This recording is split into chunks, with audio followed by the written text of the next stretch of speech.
بس اوقات لوگ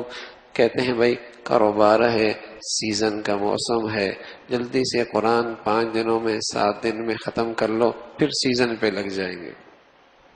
پھر سیزن پہ لگ جائیں گے۔ بھائی اگر قرآن ختم بھی ہو گیا تب بھی 20 رکعت پڑھنا اور پورے رمضان پڑھنا یہ ضروری ہے، یہ سنت موقدہ ہے اور یہ تاکید ہے۔ اور پھر بھائی کسی عبادت کی قبولیت کی ایک بہت بڑی نشانی یہ ہے کہ آنے والا اگلا دن عبادت کے لحاظ سے پہلے والا دن سے بہتر ہو۔ اگر پہلا عشرہ بڑھیا ہے تو دوسرا عشرہ عبادت میں اس سے بڑھیا ہو، اور دوسرا عشرہ بڑھیا ہے تو پھر رمضان کا تیسرا عشرہ عبادت کے لحاظ سے اس سے بڑھیا ہو۔ یہ عجیب سی بات ہے،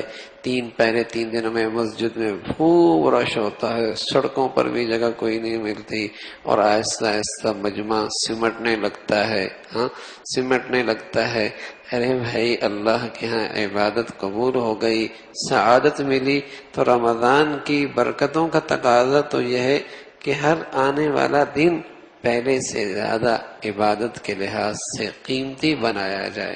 اس لیے رسول اللہ صلی اللہ علیہ وسلم عائشہ فرمایا کرتے تھی رضی اللہ تعالی عنہا کہ آپ دھوتی کس لیا کرتے تھے، رمضان آ گیا ہے بھائی، رمضان آ گیا ہے، اور پھر پہلا عشرہ اس کا بھی خوب اہتمام فرماتے، اور دوسرے عشرے میں بھی خوب اہتمام فرماتے، اور تیسرے عشرے کے اندر تو اللہ کی چوکھٹ پر بیٹھ ہی جاتے۔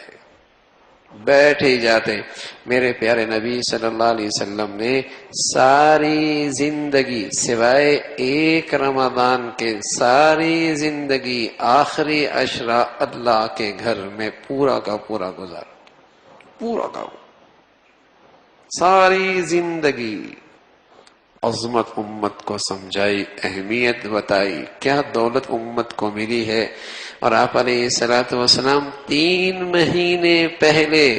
اللہ سے دعا کیا کرتے تھے، اللہم بارک لنا فی رجب وشعبان وبلغنا رمضان، اے اللہ میرے رجب میں برکت دے دے، میرے شعبان میں برکت دے دے، اور مجھے رمضان کا مقدس مہینہ عطا فرما۔ یہ اہل ایمان کے لیے موسم بہار ہے،